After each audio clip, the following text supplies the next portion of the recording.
যদি আপনি এমন একজন ছেলে হন যে কিনা পাহাড়ও সরিয়ে দিতে পারে, তাহলে আপনার এটা শোনা দরকার।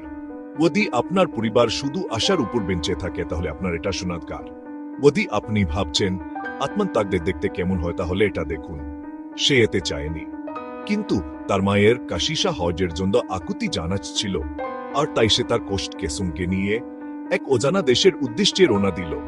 সৌদি আরবের সূর্যা কঠোর পরিশ্রম, হাড়ো ভানা খাটুনি, সে ভারী বোঝা আর তার চেয়ে হারি নির্বতা বহন করে চলল। একবার সে সুস্থ হয়ে পড়েছিল, একা এবং জ্বরে আক্রান্ত। মায়ের কাছ থেকে একটি ভিডিও কল তাকে ভোরের আলোর মতো উজ্জ্বল করে তুলল।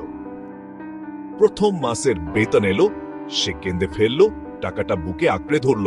এই কষ্টটা আমার মায়ের জন্য। সে টাকাটা বাড়িতে পাঠালো। মা সুস্থ হয়ে উঠলেন। মায়ের মুখে হাসি ফিরে এলো, তার আত্মত্যাগ ছেলের মুখের প্রতিটি রেখায়ও খোদাই করা ছিল।